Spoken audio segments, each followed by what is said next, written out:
Sixers fans, NBA fans, welcome back to the channel. Today I'm going to have a lot of content coming out, so make sure you keep your eyes up, your ears listening, I don't know, your senses aware, because Greg is going to have a lot coming at you today.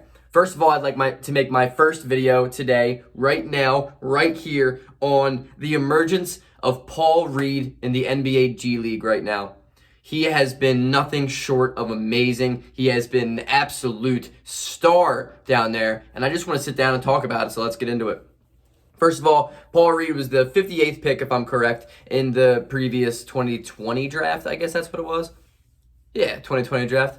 I originally said, this was a player who I was not super aware of at DePaul University in college. And I was just like, I'm not going to come out here and say it's a steal, but I'm not going to say it's a bust. I watched a lot of his tape, and I was like, okay, he is an athletic 6'9", 215, 220 forward who brings a lot of energy in college. Though his shot isn't the prettiest, we'll see how it pans out. A lot of guys thought it was a good pick at 58, and I was like, cool. We like to see that. We like to see that. I saw 5 games of him in Philadelphia. I liked what I saw for the most part. He doesn't really get crazy PT on the big league club because, it's a different atmosphere, but he played decent. He had good moments, and I enjoyed that, and I appreciated that. Now, ever since the G League's come back, the Delaware Bluecoats, which is the 76ers affiliate, is currently 5-0, and that has a lot to do with Paul Reed, because Paul Reed has been legit. Through 5 games, he's averaging 33.5 minutes a night, which is a lot. That's a big boy workplace right there. That's a lot of minutes that were thrown out a night. He's getting 60% from the field on 17 attempts per game, 32% from 3 on a little bit under 4 3-pointers a game. He's averaging 24 points a game and 14 rebounds a night. 24 and 14. And you know what's crazy? 5 offensive rebounds a night. He is averaging 5 offensive rebounds a night. Also averaging 2.5 steals a game with just under 2 blocks, which is insane. The energy that he brings on the defensive end. Sign me up for that. That man is a G League All-Star. That man should be in the running for G League MVP early on. I think their season's only 15 games long, so it's like a quarter of the season already. I think he has a shot, right? So I'd really like to talk about, just to get into game by game. First of all, first night, he went 20 points, 10 rebounds on 8 of 11 from the field and 1 of 2 from 3. That's super efficient. Still 20-10 game. Good for you. Game 2, 23 and 12 on 10 of 17 from the field and 1 of 3 from 3. What I like to see in those first 2 games, is that he is shooting the basketball. This man wants to improve. This man understands he's better than the guys where he's at. At least he should be. If he wants a shot with foot up your 76ers, put up shots in the G League. Put up the opportunity, create opportunities to get better, just work on your game, and that's exactly what he's doing, and I love that. Game number 3, he had 31 points and 12 rebounds on 13 of 22 from the field and 2 of 7 from 3. Sign me up for that, bro. I love the 7 3-pointers. I understand you only made 2 of them. You know what? I'll take that. I will take that. He's putting them up. He's trying to improve. He's learning to get better. A big thing that I remember, there was some type of quote that Paul Reed said earlier. He said, Embiid's the type of guy that you go up to against practice. You're going up against Embiid in practice, and he's just like, wow, I want to be that guy that bullies everyone. He's like, I want to be that good. That's what he wants to be. He's like, Embiid pushes me to get better because I don't want to be there. I don't want to be getting killed in practice by this guy who's so much better than me. So maybe Embiid's just pushing this dude to get better without even realizing it. Game 4, 19 points, 16 rebounds, 8 of 16 from the field, and 1 of 3 from 3. Consistent. Game 5, in his most recent, he was 27 points and 15 rebounds. A 27-15 night on 13 of 21 from the field and 1 of 4 from 3. He has literally had the offense running through him. I've watched highlights of every single game. I haven't sat down and watched the full game, unfortunately. They played tonight at 7:30, which I think is the Sixers, if I'm not mistaken.